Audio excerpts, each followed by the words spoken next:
Nuevamente es un privilegio para todo el equipo de su programa, producción, el canal, servidor. Es un privilegio estar con todos ustedes, queridos televidentes, queridas televidentes, y proponer unos minutos de revisión de información clave, importante para el desarrollo presente y futuro de la vida de nuestro país.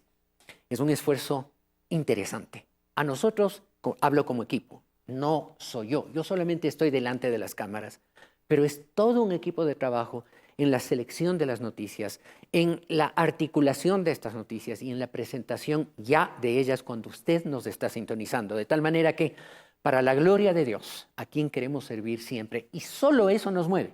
Este no es un canal de publicidad que recoge dinero por aquí y por allá. No, este es un canal sostenido por creyentes. Este es un canal que se sostiene por la gracia de Dios a través de corazones generosos, de mentes abiertas, de manos abundantes, abundantes de bendición, no solo para el canal, sino también para ustedes. Es a través de ese esfuerzo colectivo que podemos presentar reflexiones que a la vuelta del tiempo, aunque a veces habrán podido parecer medias estériles, como que no empataban con los intereses o las realidades de ese momento, pero a la final, digo, gracias a Dios, a la final los hechos terminan dándonos la razón. Y queremos comenzar hoy con unas noticias, comencemos por la primera de ellas, como un experto a nivel mundial. Es más, experto para toda Latinoamérica del Banco Mundial, que lo fue, un ecuatoriano, gracias a Dios, afortunadamente un hombre brillante en materia económica, ¿cómo termina diciendo exactamente lo que en este canal hemos venido diciendo en este programa respecto de cuál debería ser la actitud correcta de gobernar hoy, aquí, ya mismo, en estas semanas, en estos meses? No esperar reelecciones, no esperar sucesos a futuro. Hoy es el desafío.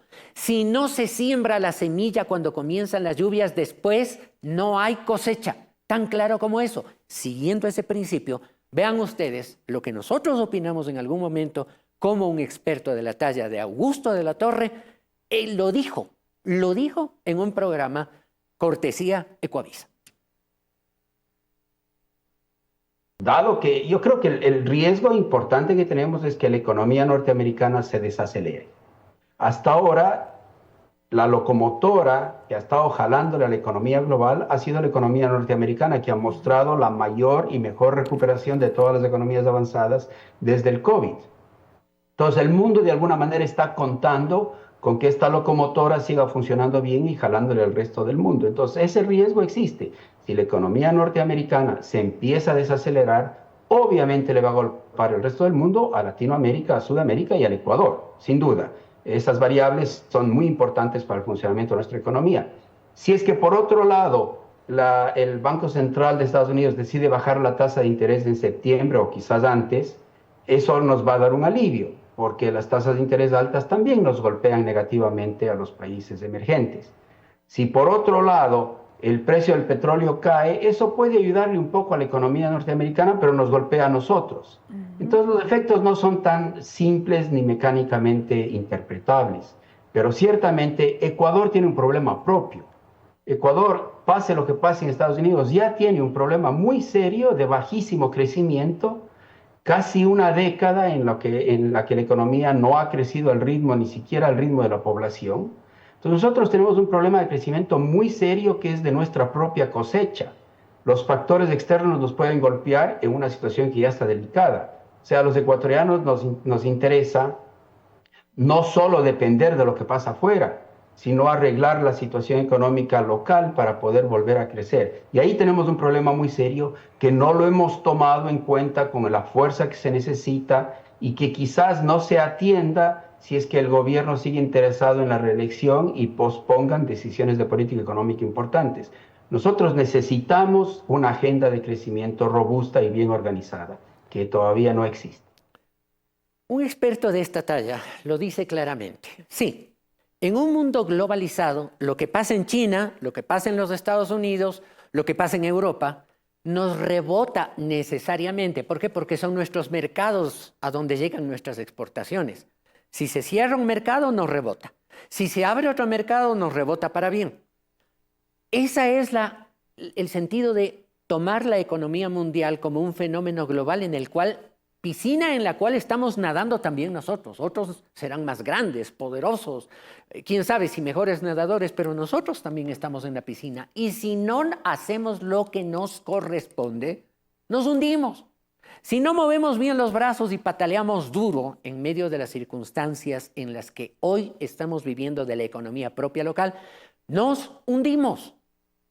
Y como lo dice Augusto de la Torre, si a eso sumamos la forma poco responsable en que hemos venido manejando más de 10 años las finanzas, malgastando, derrochando y encima de eso endeudándonos a costos variables. Sube la tasa de interés en otras latitudes, en otros países, nos rebota para mal.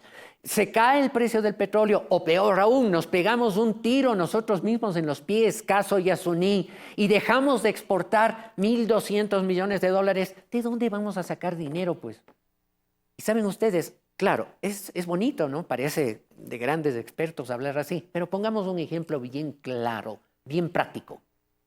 Hoy nuestros bachilleres y los del año pasado y los del año anterior al año pasado y así unas generaciones atrás, nuestros bachilleres no tienen aulas suficientes en las universidades para formarse en su educación universitaria, en la educación superior. No hay aulas porque las universidades no han podido crecer. Y las universidades no han podido crecer porque no hay dinero para poder hacer ese trabajo de ampliación de la capacidad educativa. ¿Y saben por qué no hay esta concordancia entre población que quieren entrar a formarse en la universidad y capacidad física para educarlas y recibirlas? Muy sencillo. Porque la economía del país ha crecido a un ritmo inferior al crecimiento de la población. Y cuando esa población llega al nivel del bachillerato, se encuentra que al no crecer la economía hay un espacio, un hueco aquí y aquí. Y esa es la manifestación más fácil de comprender, que ocurre en otros niveles, en otras circunstancias, entre el crecimiento poblacional, de la cual Augusto de la Torre mencionaba, y la capacidad de la economía para crecer, que está estancada. Y eso, si no corregimos a tiempo, seguirá creciendo la brecha, seguirá creciendo. Por lo tanto, las necesidades, las frustraciones y el país no tiene perspectiva, un país que regresa a ver para otra parte frente a realidades que hay que componerlas ahora y no estar pensando en el horizonte de las reelecciones y estar pensando en que para dar gusto, para no disgustar a unos, para dar gusto a otros, porque ya mismo vienen las elecciones, porque ya mismo vamos a poder presentar candidaturas. No, señores, hoy hay que hacer las cosas. Reitero mi ejemplo. Si usted con la semilla que tiene para sembrar su campo, su propiedad, si usted no siembra en la época correcta, simplemente no va a haber semilla que brote en el momento correcto. Y si no hay semilla que brote en el momento correcto, no habrá producto para comer en el momento en que se aspiraba a tener cosecha. A trabajar ahora para componer problemas. Augusto de la Torre fue parte de una comisión que diagnosticó lo que para mí es el peor o principal problema que hay que corregir en el país, pero para ayer, no para mañana, ni para hoy, para ayer. El tema de la seguridad social. ¿Desamparado, bola? Nada. Nadie ha hecho nada en todos estos meses. Ese informe ya data de más de un año y fue hecho por gente que no buscó coger plata. Ni Augusto de la Torre, ni Pablo Lucio, ni otros de los miembros de ese comité. Diagnosticaron y dijeron, esto es lo que hay que hacer, estos son los márgenes de trabajo, pero háganlo pronto. Nadie ha hecho nada. ¿Saben cuál es el resultado? Lo hemos dicho varias veces. El resultado, y ahora sí espero estar equivocado. Espero estar equivocado. Pero si no se corrige a tiempo, el resultado es que de aquí a un par de años, nuestros jubilados podrían un día ir a cobrar en la ventanilla y les van a decir, no hay. Tan sencillo como eso. Y es pesado tener que decirlo, pero hay que decirlo. Así como en algún otro momento, también nos fue bastante pesado tener que decir otra cosa a propósito del tema de la energía, de la generación eléctrica en el Ecuador. ¿Qué es lo que dijimos? Señores, dejen por el momento. Sí, hay que acopiar, hay que contratar la producción de energía, bien por el alquiler de esa barcaza, bien por las contrataciones. Pero el problema es de 1000 megavatios. La barcaza solo entrega 100, las otras contrataciones 80. Tenemos un déficit de alrededor de 800 megavatios para mañana, que se avecina el mes de septiembre, y el estiaje de la generación hidroeléctrica. Y dijimos, señores, ¿dónde está la campaña de ahorro de energía? Porque hay derroche en la ciudadanía. ¿Dónde está la campaña? Silencio total. Los grillos. Silencio total. Nadie dijo nada. Ah, eso sí, nos prometieron bajarnos del 50% en la tarifa del mes siguiente. Dinero que fue mal gastado porque debió haberse unido, anclado, una campaña de ahorro de energía con una rebaja en el cobro de la tarifa. Usted ahorra 10, nosotros le rebajamos 5. Usted ahorra 20, le rebajamos 10, de tal manera que, por una parte, sube la oferta de energía con los esfuerzos que se están haciendo, pero por otra parte, baja el nivel de consumo, a ver si en algún momento podemos empatar. Difícil, pero en todo caso es preferible tener una diferencia pequeña que una diferencia gigantesca con el derroche de energía que la gente está acostumbrada a hacer. Queridos amigos, y vean cómo nos dieron la razón algunos expertos. Vean el siguiente video, cortesía de Vera a su manera. A propósito, antes de pasar al video, debo disculparme, hice la referencia a Ecuavisa en la nota anterior, es Teleamazonas. Gracias a Teleamazonas por la cortesía de una nota tan importante. La que viene es cortesía de Vera a su manera. La otra cosa que usted decía en el programa de radio, que hablamos recién, es que hay que empezar una campaña de eficiencia energética. ¿A qué se refiere? La eficiencia energética tiene que ver con que la población empiece a reconocer que la energía es un bien que no es barato, que es barato aquí, se le está vendiendo barato, pero que es un bien que es extremadamente caro para el país. ¿Y en esta coyuntura qué habría que hacer? En esa coyuntura, por ejemplo, habría que dar incentivos al abonado residencial para que con las curvas que tiene de consumo de mes a mes le digan, mire señores, usted ha consumido esto mes a mes, si usted baja el 10% tiene un bono por esa reducción, en lugar de que suba entonces la demanda de cada uno, darle un bono para que lo baje. Entre otras cosas. Entre otras cosas. Quedaron en hacer una campaña de ahorro de energía, como le llaman, de eficiencia energética. Más claro no canta un gallo. Digo, gracias a Dios, teníamos razón.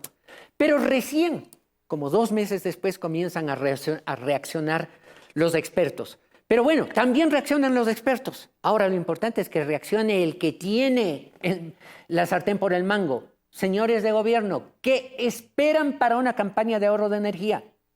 ¿O van a esperar que ya el estiaje esté instalado en el país? La energía no se pueda producir y en ese momento campañas de ahorro cuando la gente no tiene costumbres, porque el ahorro de la energía no es de un día para otro, es ir acostumbrando a la gente que en lugar de dejar prendido el foquito disque por seguridad toda la noche, el foquito de la entrada de la puerta de calle de la casa, hay que apagar eso porque, ¿sabe? El ladrón entra con o sin foco, tan sencillo como eso, tan sencillo. Y algunas otras cosas como ahí dejo prendido el radio o la televisión y me voy a hacer alguna otra cosa, etcétera. Si no hacemos buenas costumbres de ahorro, no se puede improvisar. Tan claro y sencillo como eso. Otro tema, vean ustedes lo que opina. En la siguiente nota cortesía de Ecuavisa, lo que opina un experto mundial de la banca Barclays a propósito de la economía ecuatoriana.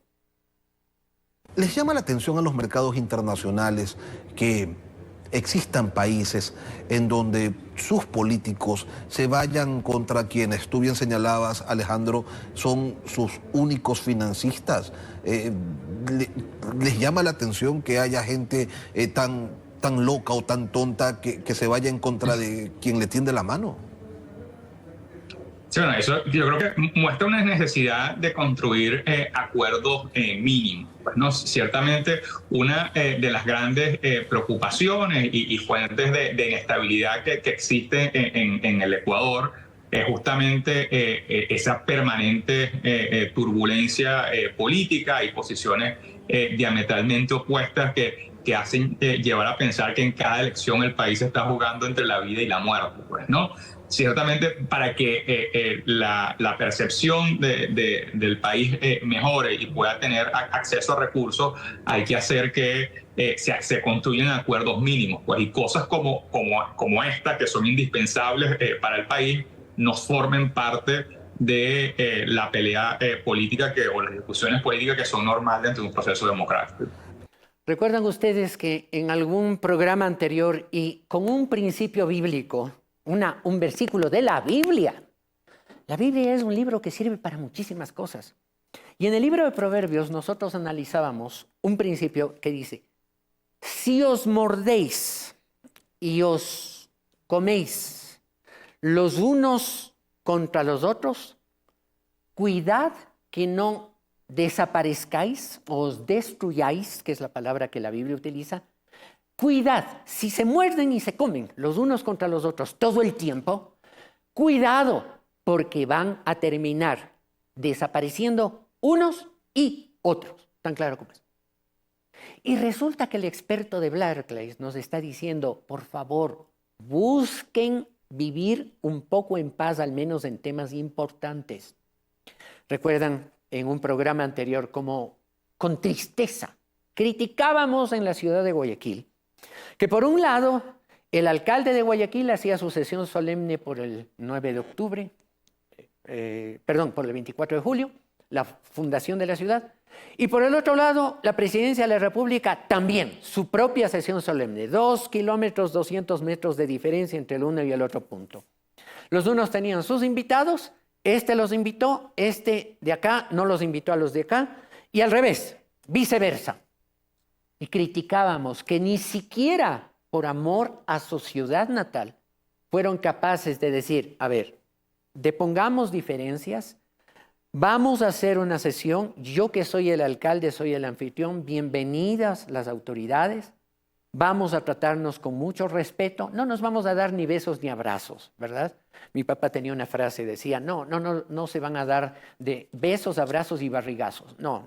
Está bien, pero por lo menos trátense con respeto, pero siéntense juntos, para que desde el exterior, este experto de Barclays no vive en el Ecuador, vive en los Estados Unidos, y desde fuera nos están viendo lo mal que actuamos. ¿Y qué nos están diciendo? No se muerdan los unos a los otros, porque van a terminar fauleados unos y otros por igual.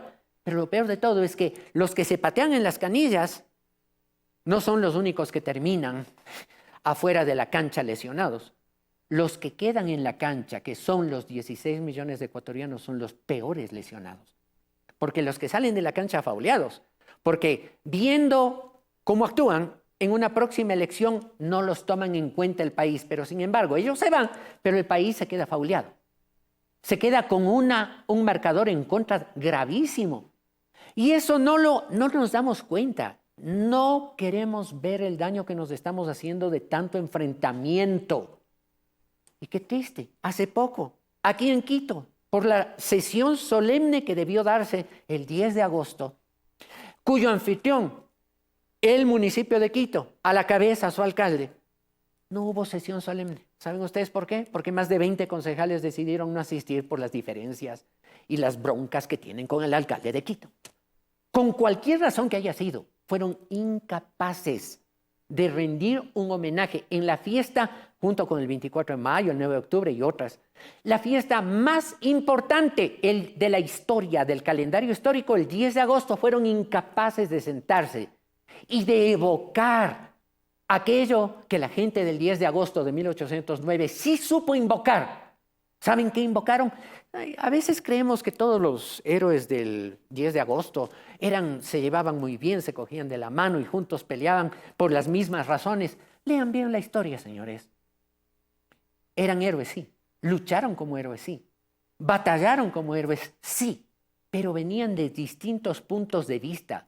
Pero se dieron cuenta de algo que tenían en común: hacer una nacionalidad, zafarse, liberarse de un sistema político que en realidad era un realismo, monarquía española esclavista, que tenía agarrado a lo que hoy es el Ecuador, lo tenía agarrado por el cuello, apretándolo de impuestos, de falta de libertad. Y a pesar de las diferencias entre ellos, y a pesar de que, como hubo una Manuela que les dijo, hombres, les dio una palabrita que no es muy potable, ¿verdad? No se puede repetir.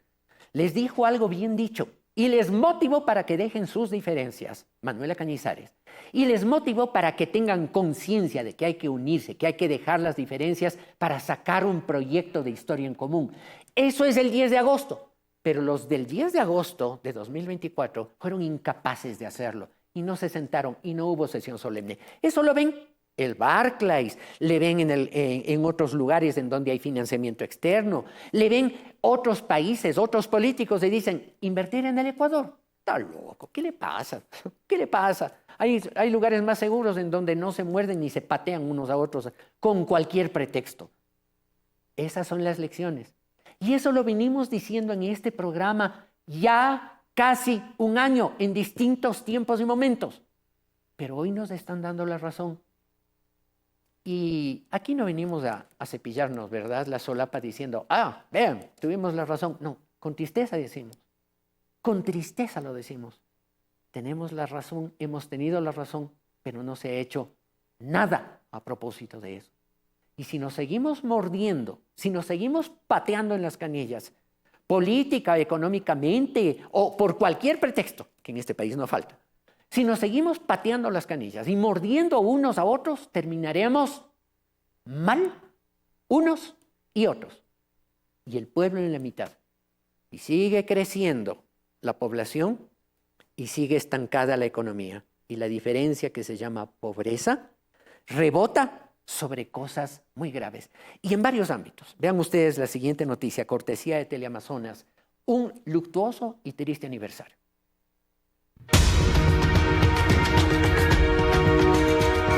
Ustedes son un chaleco antibalas.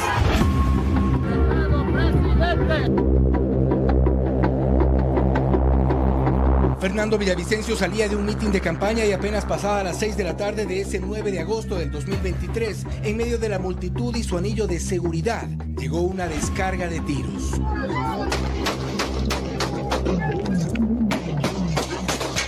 Tan solo minutos después, sus amigos en campaña y testigos del ataque confirmaban a los medios la noticia del atentado en medio del caos. Y la tardía reacción policial. A Villavicencio lo llevaron de inmediato a la clínica más cercana, pero nada se pudo hacer. Uno de los 3 tiros que le impactaron fue fatal y directo a la cabeza. Su cercano amigo, el médico Carlos Figueroa, reveló que el candidato a la presidencia de la República había sido asesinado. Acaban de asesinarle, sicarios acaban de atacarle. Le dispararon a la cabeza. Y acaban con la vida de un hombre que luchaba por el país. Lo mataron a pesar de tener un dispositivo de seguridad policial. Fue un atentado perfectamente planificado, dirigido y financiado por uno o varios de los enemigos de Villavicencio. La reacción policial fue tardía para proteger a Villavicencio, pero casi inmediata para ubicar al gatillero, al ejecutor de los disparos, identificado después como Johan Castillo, alias Ito, un joven colombiano que murió tras el tiroteo de respuesta policial ese mismo 9 de agosto. Aquí estamos millones de ecuatorianos y ecuatorianas que seguiremos esa lucha contra la corrupción. La Fiscalía, a cargo de las investigaciones, procesó en un inicio a 13 personas. No obstante, 7 de ellos fueron asesinados en la cárcel apenas un mes después de haber sido capturados. Entre el 6 y 7 de octubre se reportó que aparecieron asesinados en sus celdas. Las investigaciones de Fiscalía en paralelo apuntan a determinar lo que hubo detrás de este crimen. ¿Quién o quiénes lo mentalizaron? ¿Quién o quiénes financiaron el asesinato? Nosotros estamos interesados en saber quiénes están detrás del complot que se organizó para asesinar a Fernando Villavicencio. Luego de varias semanas de audiencia, 80 testigos, peritajes y pruebas documentales, la Fiscalía demostró que hubo planificación para ejecutar el crimen. Y el 12 de julio el Tribunal Penal dictó sentencia condenatoria en contra de los 5 implicados que quedaron. A 2 se los sentenció 34 años y 8 meses de cárcel y a los otros 3 a 12 años. Había una tarifa fijada por la vía de Fernando que se estableció en $200.000. La Asamblea Nacional también creó una comisión para investigar el caso. Un año después, el legislativo no ha logrado tener una conclusión. Ha pesado más la política que la urgencia por determinar el origen de un magnicidio. Aún se busca al mentalizador del crimen. Se busca pistas en las mismas denuncias que hiciera públicas Fernando Villavicencio. Por haber gestionado sobornos del orden de $14 millones a las compañías constructoras, entre ellas Odebrecht. Se busca pistas, por ejemplo, entre quienes declararon la guerra al ex candidato. Se busca pistas en el caso Metástasis. Triste, luctuoso recuerdo de ese 9 de agosto del año pasado, cuando a la salida de ese mitin, el entonces candidato a la presidencia de la República, Fernando Villavicencio, fue masacrado. Eso no fue un disparo cualquiera o una muerte cualquiera, fue masacrado. ¿Por quién? De acuerdo a lo que tenemos hasta este momento, de 7 individuos o personas que han sido ya condenadas por la justicia ecuatoriana, 2 a cerca de 30 años, alrededor de 30 años de cárcel, y 5 otros a una pena menor. Daría la impresión, y voy a caricaturizar el tema, daría la impresión de que un día en la cárcel de La Tacunga un malandro se despertó y dijo: qué mal que me cae este Villavicencio. Cogió el teléfono, porque allí tenían todo, ¿verdad? Allí tenían internet, tenían pantallas gigantes, tenían conexiones inalámbricas, en fin, tenían todo. Cogió su teléfono celular, marcó y dijo: hola, soñé con este Villavicencio y quiero que me lo maten porque me cae mal por sus actitudes, por sus insolencias. Así que busca nomás entre el equipo, te ofrezco $200.000 para que me lo bajen a Villavicencio. Listo, eso ocurrió aparentemente y condenados. Claro, ahí comienza una secuela de cosas que uno no termina de entender, porque nadie se despierta en una cárcel, sobre todo si es un individuo de calaña bien baja, un delincuente de baja calaña. Nadie tiene en la cárcel sueños como eso, se despierta y manda a matar, a menos que sea otro de baja calaña, pero Villavicencio no lo era. Villavicencio era un político que denunció de manera sistemática los horrores y los abusos de los recursos públicos. Miren ustedes en imagen congelada. Esta es una de... Como yo no sé nada de armas, señores expertos, a ver si podemos... Exacto. A ver, producción. Quiero que ustedes observen esto. Este es el vidrio delantero derecho de la camioneta que en la parte de atrás, en los asientos del lado izquierdo, acababa de sentarse Fernando Villavicencio. ¿De acuerdo? Si adelantamos un poquito la cámara, vamos a ver que el hueco, la forma del hueco, aquí, exactamente. Si los disparos vinieron del lado izquierdo contra Villavicencio, yo que no sé nada de armas, no sé nada de esto, aclaro, yo no entiendo cómo el hueco comienza del lado derecho hacia el interior del vehículo si supuestamente los gatilleros dispararon desde el otro lado. ¿Alguien me va a explicar eso algún día a propósito del asesinato de Fernando Villavicencio? ¿Cómo ese orificio en los vidrios del vehículo muestran que el disparo se hizo de derecha a izquierda y no de izquierda a derecha, como se dijo que estuvieron los que dispararon y mataron a Fernando Villavicencio? Pregunta ingenua. Luego, otra pregunta ingenua. ¿Cómo, y en este mismo video ustedes pudieron apreciar, cómo el que supuestamente sí disparó directamente contra Fernando Villavicencio termina ahí tirado en el suelo en flagrancia de la fiscalía sin que nadie le asista, porque al final era un ser humano que estaba agonizando? Le dispararon, supuestamente quienes reaccionaron del lado de la policía, lo dispararon, pero en lugar de llevarle a un hospital y poner guardias para que no haya un intento de fuga o un intento de llevárselo por parte de otros, en lugar de llevarlo a un hospital, le llevaron a la fiscalía y lo lanzaron al suelo y lo dejaron morir allí. Segunda pregunta ingenua. Tercera pregunta ingenua. Al estilo de los más conspicuos, de los más avesados crímenes políticos como el de Estados Unidos, miren ustedes, ahí está. Eso que ustedes están viendo es el piso de la fiscalía, de flagrancia. Así lo reportaron los canales de televisión, así lo dejaron morir. al que supuestamente disparó de manera directa contra Fernando Villavicencio. ¿Sí? Pregunta ingenua última, solamente para cerrar. De los 7 que se llevaron a la penitenciaría en Guayaquil, de los 7 que eran parte del grupo de los que planificaron y ejecutaron la muerte de Fernando Villavicencio, curiosamente a los pocos días los mataron a los 7 en sus celdas en la cárcel de Guayaquil. Interesante, ¿verdad?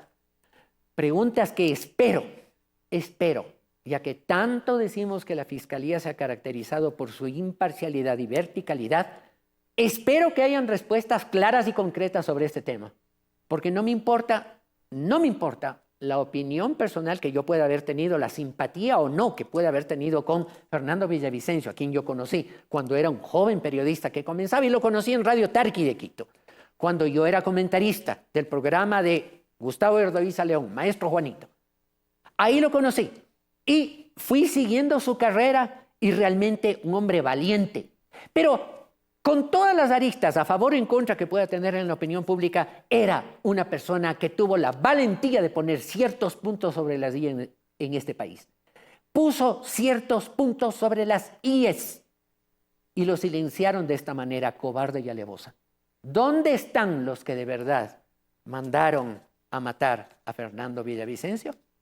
Porque yo no me creo el cuento de que el malandro se despertó esa mañana en la Tacunga y dijo, cogió su teléfono celular desde la cárcel, el invisible, ¿cierto? Sí, es malandro invisible. Se despertó y dijo, mándame a matar a este fulano que me cae mal. Ese cuento a otra parte.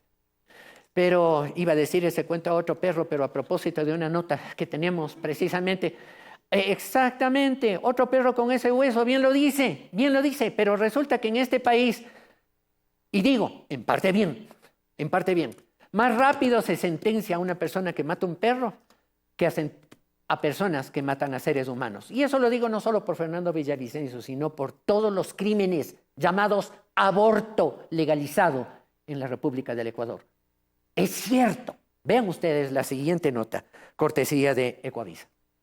Se hizo justicia con Spike, el husky siberiano ahorcado con una soga suspendido en un árbol en el sector La Argelia sur de Quito. Este martes, un tribunal de casación de la Corte Nacional de Justicia dejó en firme la sentencia de 1 año de cárcel para María Colcha Palate, quien en noviembre de 2022 mató a un perro de 1 año y 7 meses de edad. La crueldad con la que lo hizo se viralizó en redes sociales dentro y fuera del país. El asesinato ocurrió cuando el dueño de Spike estaba fuera de la ciudad y quedó a cargo de un familiar. La mascota se salió del predio, fue atada del cuello por Colcha y llevada hacia el árbol para enganchar la soga, jalarla y asfixiarla con su peso. La necropsia determinó que Spike murió por colapso pulmonar y congestión generalizada en todos los órganos. 1 año 8 meses después, el caso llegó a la Corte Nacional de Justicia, que sentó jurisprudencia y por primera vez una persona irá presa por la muerte de una mascota.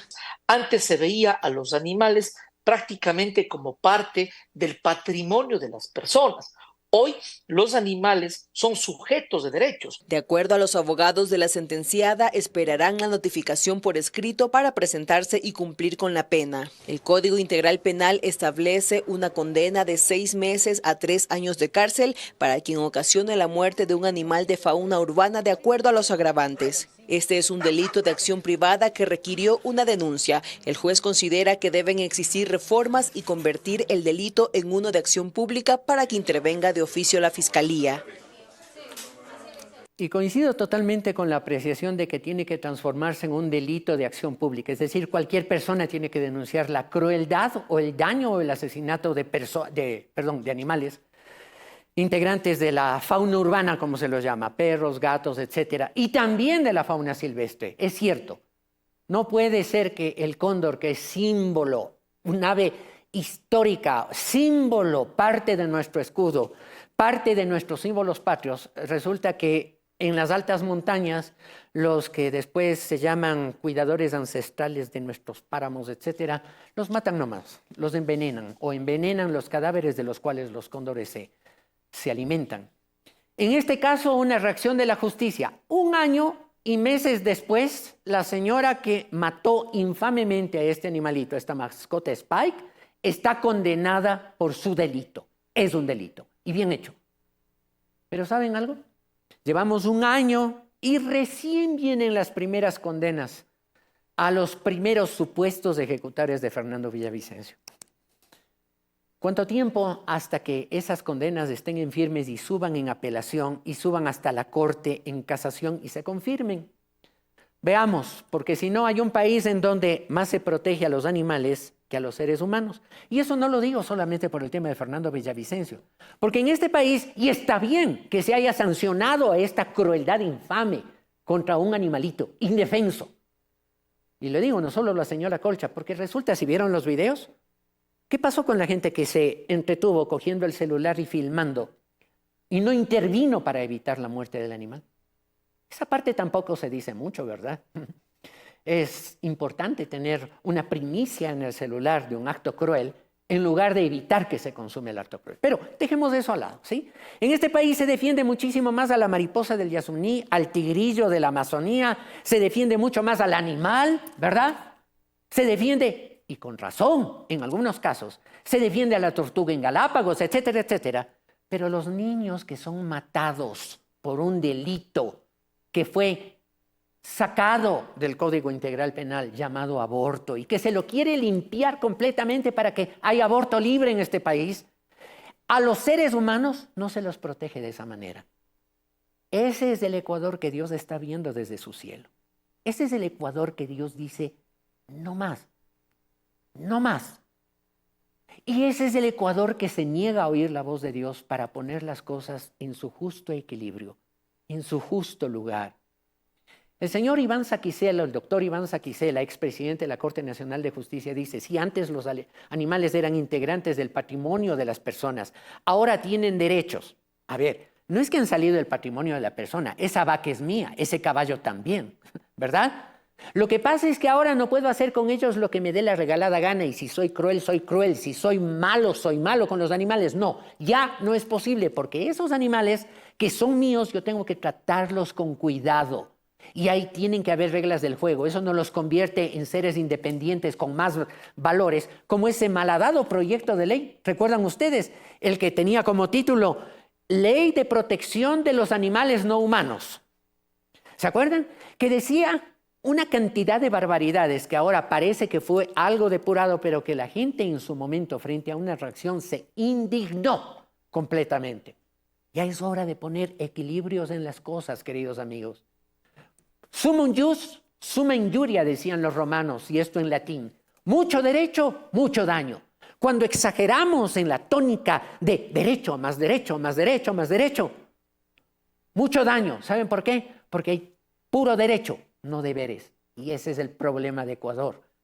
Reclamamos derechos como locos. Las acciones de protección les llueven a los jueces por todas partes. Y los deberes que tenemos que cumplir con la sociedad, bien, gracias, solo derechos.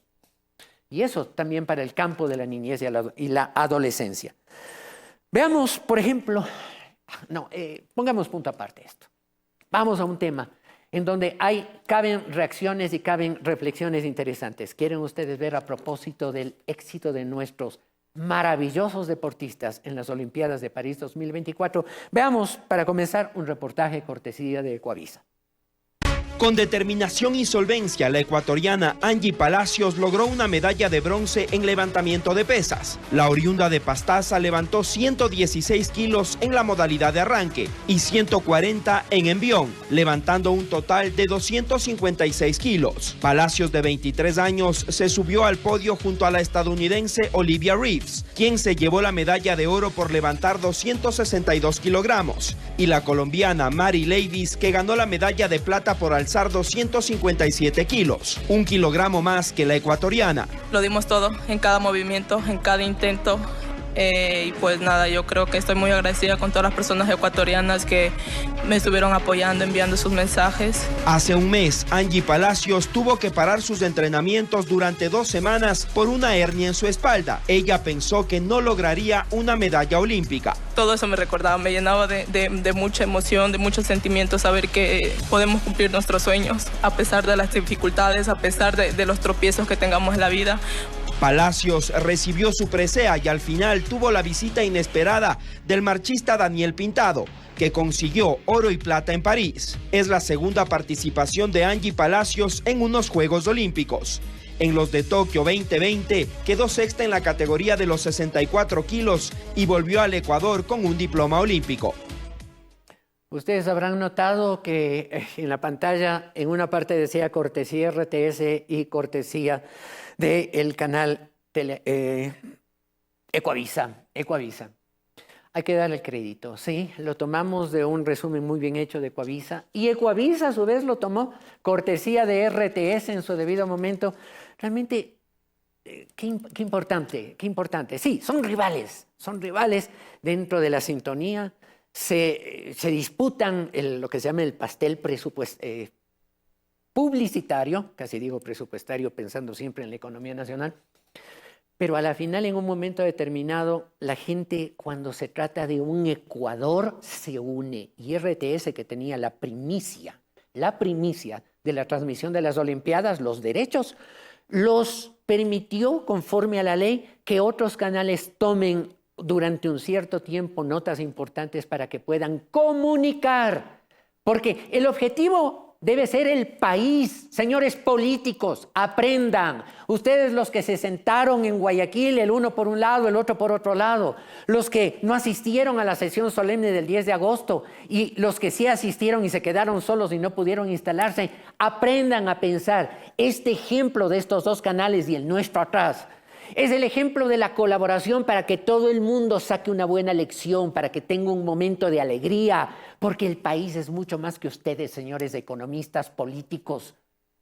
El país es mucho más. El país de Juan Pueblo, por decir de alguna manera, Angie Palacios, Neisy Dajones, el país de la señorita Llovil, Iseda Llovil, el país de Daniel Pintado, el país de todos, Lucía Yepes, que lucharon con el nombre y la bandera y la camiseta de Ecuador. Es mucho más grande que el egoísmo de ustedes, señores políticos, que solamente ven su pequeña camiseta y utilizan simplemente para sus propios fines. Ya los vamos a ver después de poco en una nota.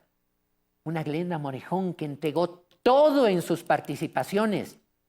Estos atletas que, como lo dijo hace un momento Angie Palacios, con una lesión de hace poquito, una hernia en la espalda, se lanzó a competir a nivel mundial y obtuvo medalla de bronce. ¿Cómo hubiera sido si no hubiera tenido esa lesión? Pero ¿qué otra lección nos habla? Y Neisy Dajones en su caso también lo dijo. ¿Qué otra lección? Pese a todo, porque ellas también salen de un extracto popular en donde hay necesidad, donde también pudo haber hambre, donde pudo haber limitaciones. Y sin embargo, como lo dijo también, metiéndole ganas, metiéndole ñeque. Esa es la lección. Hay que meter ganas, ñeque y pedir a Dios favor y ayuda. Daniel Pintado, cuando atravesó la meta, lo primero que hizo fue ponerse de rodillas y con lágrimas agradecer a Dios. Y cuando sus hijos exhibían el cartelito en donde decían, papi, con Dios todo es posible. Eso, el poner a Dios primero en sus vidas, el ser agradecidos y el sacar de Dios fuerzas, eso es lo que queremos destacar con este versículo. Mira que te mando que te esfuerces y seas valiente. Así nos habla Dios a los ecuatorianos. Mira que te mando que te esfuerces y seas valiente. No temas ni desmayes porque Jehová tu Dios estará contigo donde quiera que vayas. Esos son los principios que nacen, que hacen patrias diferentes. Y no decir, no, yo comprendo, no es fácil. Pero resulta que hemos tomado esto como pretexto para decir, sí, sabe que las circunstancias y los problemas, pretexto para dejar que todo se vaya al suelo y no enfrentarse con valentía contra las circunstancias adversas. Vean la siguiente nota que sí es dura, sí es importante, pero nos pone en dos polaridades de las cuales hay que sacar lecciones en el intermedio. Vean la siguiente nota de niños afectados por la acción de las mafias, cortesía de Ecuavisa. Hay estudiantes que han ido tomados, hay estudiantes que han ido drogados, golpeados porque han tenido inconvenientes con otros grupos delictivos, con sus propias organizaciones. Las jerarquías se dan dentro de la organización. Entiendo que tienen que escalar niveles dentro de las mismas y eso a ellos les da cierto poder para ir a una institución educativa y no hacer nada. Parte de su trabajo también es el reclutamiento, evidenciando las habilidades de los chicos. Como les mencionaba, si un chico aprende a manejar moto, ya pueden reclutarlo para hacer trabajos de sicariato. Si un chico es muy hábil, incluso con las matemáticas, pueden reclutarlo para que hasta se haga trabajos de contabilidad dentro de la organización. ¿Por qué? Porque todos esos tipos de habilidades ellos necesitan. Básicamente quienes están operando hoy en día, quienes están haciendo el trabajo sucio, son niños y jóvenes dentro de las edades de 12 hasta 15, 16 años.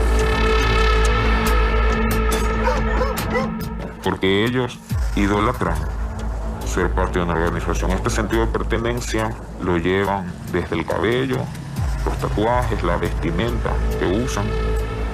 La narcocultura en ropa es utilizar prendas de vestir de una marca en específico, con colores en específico. ¿Por qué? Porque sí hemos notado a niños que comienzan a escribir en las paredes el nombre de las organizaciones, como que si fueran fanáticos ahora de esto. Niños bromearse, mi tío está líder, mi tío es yo pertenezco a esto, yo pertenezco a aquello. Si ya van con esa proyección, sabemos que pronto pueden integrar estas organizaciones, porque es lo que les está llamando la atención. Han logrado ingresar armas dentro de los planteles de forma muy sigilosa, pero no las han utilizado hasta el momento. Algunos chicos han consumido, sobre todo en la hora de receso. Los llaman de a uno hacia los baños y de manera muy sigilosa inhalan esta sustancia. Pero venta como tal, dependiendo de la organización, hay muchas que las tienen prohibidas. Porque ahorita su negocio es otro, ¿no? Ahorita su negocio es la extorsión, que recauda más dinero a través de esto, ¿no? La extorsión a locales o a viviendas. Tenemos muchos casos donde la familia ha tenido que salir huyendo por amenazas directas, porque quizás a un chico lo querían reclutar y lo amenazaron para poderlo reclutar, y al no querer ceder han tenido que salir.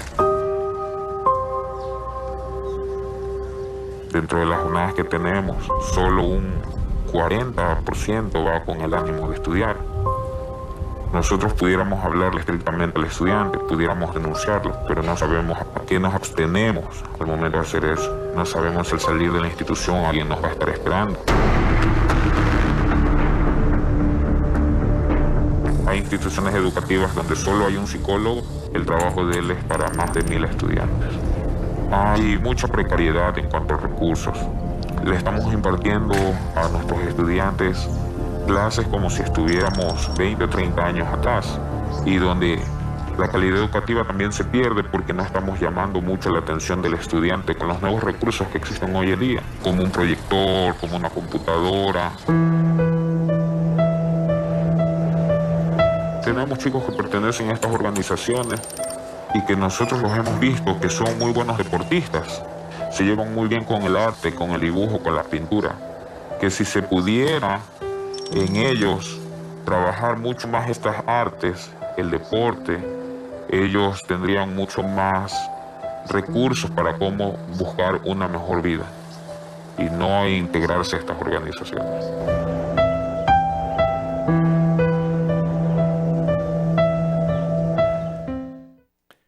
Cuando vemos notas como estas y no se nos mueve el corazón del dolor de ver cómo hermanos ecuatorianos, hermanas ecuatorianas tienen que vivir en medio de la pobreza, de la cual el delito quiere sacar provecho esclavizando a los más amados de nuestro Dios, los niños, esclavizándolos al mal, al delito. ¿Oyeron al profesor? Niños de 9 a 12 años que para granjearse las simpatías de sus grandes mafiosos, niños que no solo matan, no solo roban, matan, y no solo matan, descuartizan a sus víctimas. La crueldad entrando en el corazón. Yo escuché una entrevista a un sociólogo en la que le decían, ¿y esas personas podrán alguna vez recuperarse? Y el sociólogo decía, nunca más. Claro, eso lo dice el sociólogo.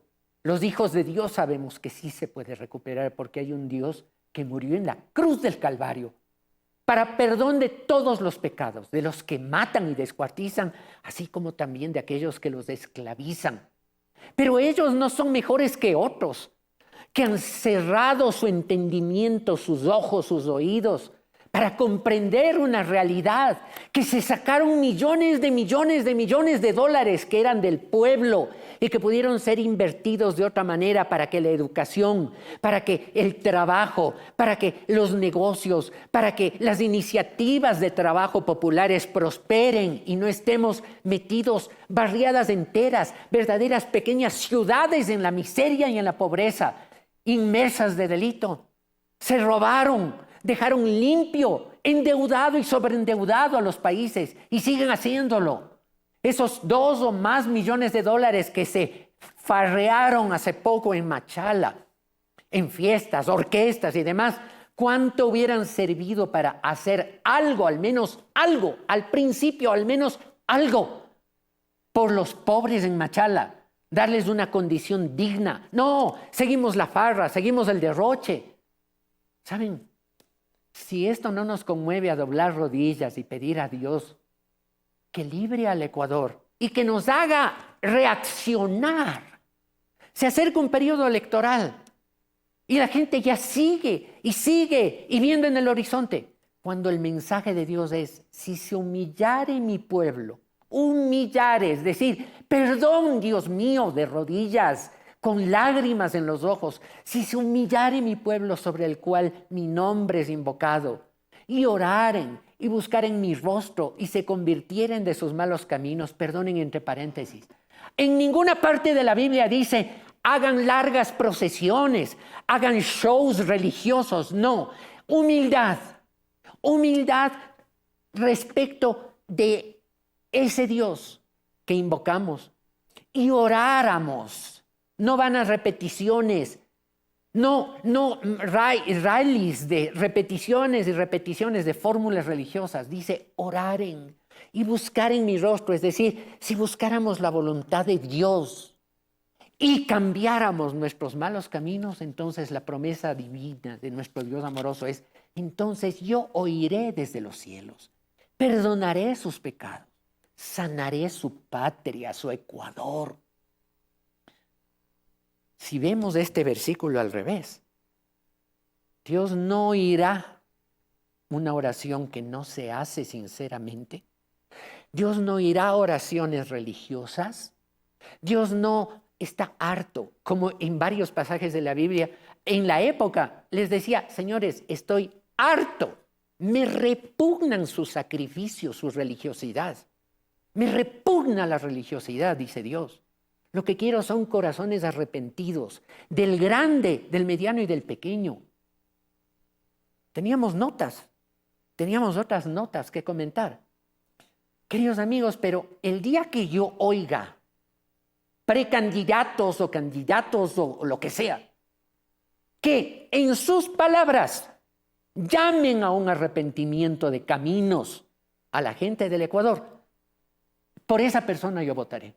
Estoy cansado como ecuatoriano, igual que ustedes, cansado de tanta promesa. Ya se viene un periodo electoral, ¿quieren ver ustedes esta nota cortesía de Ecuavisa?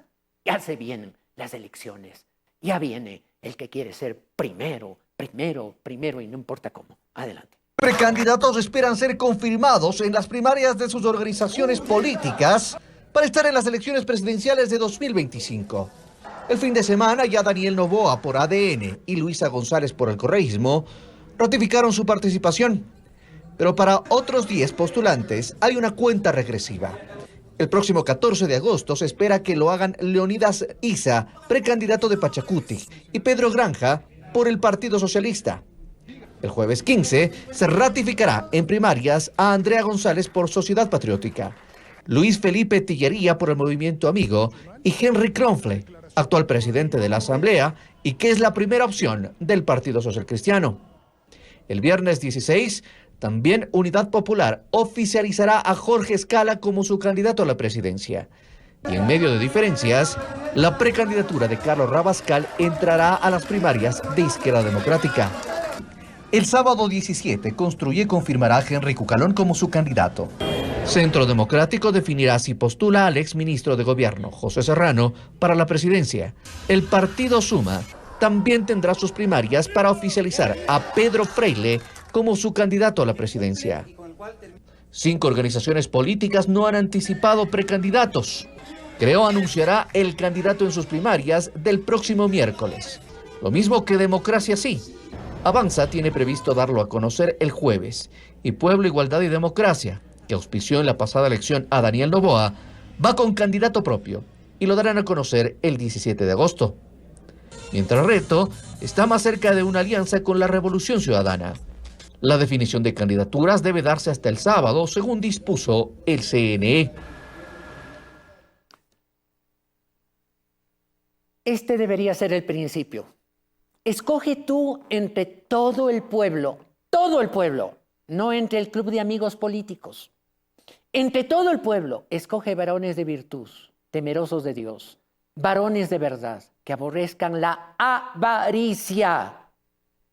Que aborrezcan la avaricia, ese deseo loco de llegar al poder y dejarse ganar de la codicia, de la avaricia. Y dice Dios, escoge esta gente virtuosa y a estos, no a los avaros, no a los codiciosos, no a los que no tienen virtud de vida, a los que sí tienen virtudes, ponlos por jefes en el pueblo, a estos. ¿Qué diferencia hay entre esa política que reverbera a vísperas de las elecciones y se olvida de los pobres de las barriadas y se olvida de la gente humilde durante todo el tiempo hasta 6 meses antes de la campaña? ¿Qué diferencia hay entre un Dios que cada día se compadece de nuestras necesidades, que se compadece de nuestras vidas? ¿Qué diferencia hay entre un Dios que a la final, en medio de todo y con tanto amor desde la cruz del Calvario, con sus brazos y agonizando, nos veía con ternura y decía, Padre, perdónales porque no saben lo que hacen? Y eso es lo que estamos haciendo. No sabemos lo que estamos haciendo mal. Y por eso programas como este canal lo que quieren es que examinemos a la luz de principios de un Dios eterno, maravilloso, que quiere que esta vida la vivamos bien, porque ese es su deseo, que seamos felices, pero todos, no solamente los que tenemos, sino principalmente aquellos que no tienen otro recurso, nada, sino elevar un deseo de Dios, cambia mis circunstancias. Pero no solo ellos, nosotros somos parte de ese cambio. Hasta la próxima entrega de su programa.